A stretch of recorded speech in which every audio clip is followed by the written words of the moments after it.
আপনার পা থাকবে না, আপনি যেটা এখন পায়ে কুড়াল বারবার মারলে পা অকেজো হয়ে যাবে। কিন্তু বাংলাদেশের নোবেল প্রাইজ নিয়ে বিগত আন্তর্জাতিক আমরা চাই, আপনাদের তো কোনো জবাবদিহিতা নাই। আপনারা আজকে চলে গেলে আপনাদেরকে কোথায় আমরা নিয়ে আসবো? হু আর ইউ? আপনাদের দেশের জনগণের প্রতিনিধিত্ব না, আপনারা একটা ক্ষমতায় চয়নের মাধ্যমে এসেছেন বিচারক নিয়োগের আইন করা। তো দেখেন একটা আইন করা হলো, আইনের মধ্যে একটু ত্রুটি আছে, সেটা আমি বলেছি। এই আইনটাকে আরো স্বচ্ছ করার জন্য অ্যাটর্নি জেনারেল এবং ঢাকা বিশ্ববিদ্যালয়ের প্রফেসরের বাদ দিতে হবে, বাদ দিয়ে সুপ্রিম কোর্টের বিচারকদেরকে নিতে হবে। কারণ অ্যাটর্নি জেনারেল গভর্নমেন্টের অ্যাপয়েন্টেড, অর্থাৎ সে ওখানে থাকলে গভর্নমেন্টের মেকানিজম কাজ করতে পারে, প্রভাব কাটতে পারে। কারণ আমরা তো দেখি দেশ সম্পর্কে, এই দুটাকে বাদ দেওয়ার জন্য বলছি, বাদ দিলাম না ধরেন। তারপরে তো এখানে 5 জন যে একটা কমিটি রয়েছে, তাদের রায়গুলো দেখা হচ্ছে, ইন্টারভিউ নিচ্ছে, এটা দিয়ে ভালো লোক পাবো না আমরা? নিশ্চয়ই আগের চেয়ে ভালো। আগে যেমন চেম্বারে ছিল, লন্ডনে ছিল, জজ বানাই দিল, চেম্বারের জুনিয়রকে জজ বানাই দিল, এইসব না। এখন তো মোটামুটি একটা স্টুডেন্ট আসছে, সেটাকেও আবার দেখলাম গতকাল বেশ কিছু আইনজীবী এই যারা আইন করলো, তার মধ্যে প্রধান বিচারপতিও আছে, তাদেরকেও তারা আপনার বললো যে স্বৈরাচার, ফ্যাসিস্ট দিয়ে একটা সাইনবোর্ড নিচে লাগাই দিল যে ফ্যাসিস্ট যা আইন করেছে। তা আমরা কোথায় যাবো? আপনারা কি আইনজীবী? আপনি তো নিজের পায়ে নিজে কুড়াল মারার জন্য প্রতিনিয়ত ব্যস্ত হচ্ছেন, এবং আপনারা যদি এইভাবে পায়ে কুড়াল মারতে থাকেন, আপনার পা থাকবে না, আপনার পা থাকবে না। আপনি যেটা এখন পায়ে কুড়াল বারবার মারলে পা অকেজো হয়ে যাবে। আমি আইনজীবীদের কাছে আহ্বান জানাবো, আর বলতে পারেন আইনজীবীদের কাছে আহ্বান জানাইলে অনেক আইনজীবী খুশি হবে। আমি তো বারে ইলেকশন করার ভোট চাওয়ার জন্য আপনার কথা বলি না, কাজে আমি এটা বলবো, আমার ভোট দরকার নাই। আপনারা আইনজীবীরা সঠিকভাবে দায়িত্ব পালন করেন, যদি না করেন, নিজের পায়ে যদি নিজের কুড়াল মারবেন, বিচার বিভাগও থাকবে না, বিচার বিভাগের মানুষের আস্থাও থাকবে না, আইনজীবী হিসাবে আপনার সম্মান সমাজে থাকবে না, আপনার মর্যাদা। আজকে 30 বছর আগে আইনজীবী হিসাবে যে সম্মান আমি দেখেছি আইনজীবীদের, বা আমি এই 15-20 বছর আগেও আমি আইনজীবীদের সম্মান দেখেছি, আজকে কোথায় সে সম্মান? কেউ সম্মান দেয় না। কেন দিবে না? কারণ এখানে দেখে যে এই জিনিস জায়গাগুলো স্বচ্ছ না। আজকে বিচার বিভাগে বিচারকদের কথা বলেন, আজকে এই কোর্টে কাউকে অ্যারেস্ট করলেই রিক্সাওয়ালা এখনো বলে দেয় কয়দিনের রিমান্ড হবে, আগেও বলে দিত। তো হোয়াট ইজ দ্য ডিফারেন্স? কি পার্থক্য, কি পরিবর্তন করলেন আপনারা? একজন নাগরিক হিসেবে আমার বলার অধিকার আছে।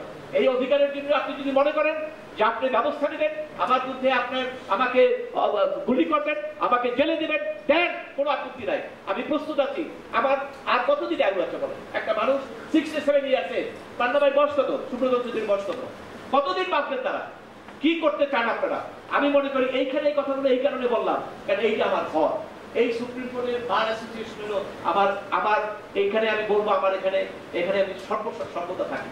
যেখানে না বলে আমি রাস্তায় বললে তো হবে না। এবং এই জন্য আপনাদের কাছে এটা বলছি, বলুন আইনজীবী বন্ধুদেরকে, নিজের পায়ে নিজের কুড়াল মারা বন্ধ করেন, নিজের পা থাকবে না, বিচার বিভাগকে রক্ষা করুন। আর বিচার বিভাগকে যদি রক্ষা করতে পারে, তাহলে এই যে মানবাধিকার সংকটের কথা বলছেন এবং আইনি প্রতিকারের কথা বলছেন, এটা আমরা পাবো। কিন্তু আইনি প্রতিকার আজকে কিন্তু আমরা পাচ্ছি না। এই যে অনেকগুলো ঘটনা বললেন, জামিনের কথা ধরেন, মমতাজউদ্দিন মেহেদী আপনারা চিনেন, ওকে আমি ঢাকা ইউনিভার্সিটি থেকে চিনি, আমার জোহরডলের ছাত্র। সে হ্যাঁ পলিটিক্স করে, সবসময় পলিটিক্স করে।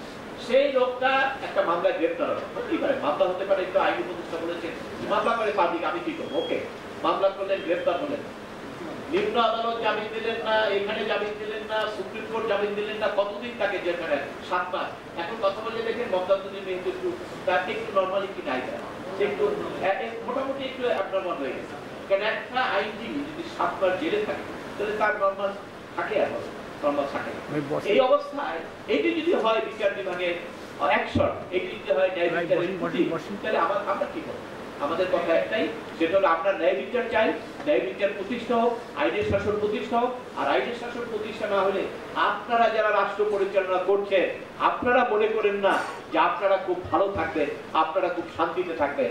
যখন বিচার বিভাগের উপরে মানুষের আস্থা থাকবে না, তখন এই মব সন্ত্রাস প্রত্যেকটা ঘরে ঘরে যাবে, এবং আপনারা যারা ক্ষমতায় আছেন, আপনাদের উপরেও মব সন্ত্রাস চালু হবে। কাজে সেই জিনিসটা চিন্তা করেন, দেশকে অবিলম্বে রুল অফ লর মধ্যে নিয়ে আসুন। প্রত্যেকটা নাগরিক, সংখ্যালঘু সংখ্যাগুরু, সকলের অধিকার, বেঁচে থাকার অধিকার, আইনি অধিকার, মানবাধিকার সবগুলো প্রতিষ্ঠা করার জন্য ইমিডিয়েটলি ব্যবস্থা গ্রহণ করুন।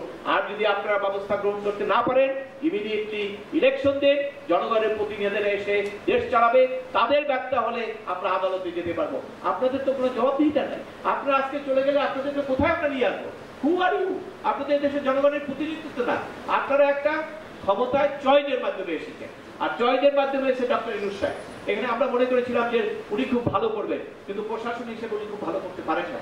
কারণ হলো উনি এই যে রাজনৈতিক দলগুলো পরিবর্তন করেছে, উনি একজনকে চয়েস করে নিয়েছে, ওই ছাত্রদের ওনার নিয়োগকর্তা। আর এই যে বিএনপি 17 বছর আন্দোলন করলো, জামাত ইসলাম 17 বছর আন্দোলন করলো, ওনাদের কি করলেন না। তো ওই জায়গায় উনি ভুল করেছেন এবং এরপরে উনি উপদেষ্টা বানিয়েছেন টিক উপদেষ্টা, টিক দিয়ে মানে উনি নিজে বলেছেন মিডিয়া। অর্থাৎ টিক উপদেষ্টার মাধ্যমে রাষ্ট্র পরিচালিত হচ্ছে না, এটা সবাই বলছে। অর্থাৎ এই জায়গাটা থেকে এখনো বিবেচনা করুন, সঠিকভাবে রাষ্ট্র পরিচালনা করুন। কারণ আপনি আন্তর্জাতিক ব্যক্তিত্ব, আপনার কিন্তু আন্তর্জাতিক যে অবস্থা আজকে সেটা কিন্তু ক্ষয় হচ্ছে। আমরা চাই না আপনি বাংলাদেশের বাইরে থাকলে আমরা বলতে পারবো বাংলাদেশের নোবেল লরিয়েট, কাজে সেটা কিন্তু আমরা বলতে চাই। আমরা এইটা চাই না যে বার্মায় যখন আমাদের যে অং সান সু চি যিনি নোবেল পুরস্কার পেয়েছিলেন, তার যে অবস্থান, এই যে রোহিঙ্গাদের উপরে যে নির্যাতন করলেন, হত্যা করলেন, তার কারণে তার যে জাতির নোবেল প্রাইজ সেটা নিয়ে একটা বিতর্ক সৃষ্টি হয়েছে। কিন্তু বাংলাদেশের নোবেল প্রাইজ নিয়ে বিতর্ক আন্তর্জাতিক আমরা চাই।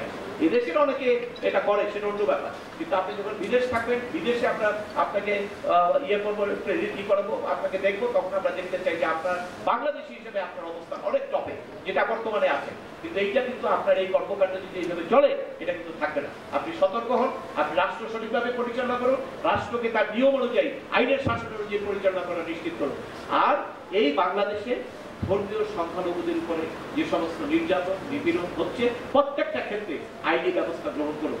আইনি ব্যবস্থা গ্রহণ করা ছাড়া তাদের মনে এই শান্তি আসবে না, এবং তাদের মনে যদি শান্তি না থাকে, আন্তর্জাতিকভাবে কিন্তু আমরা অনেক বিতর্কিত হব যে বাংলাদেশে মাইনরিটি রাইট এস্টাবলিশ নাই, বাংলাদেশের রুল অফ ল নাই। এটা যদি আন্তর্জাতিকভাবে আলোচনা হয়, সেটা আমাদের জন্য খুব ফলপ্রসূ হবে।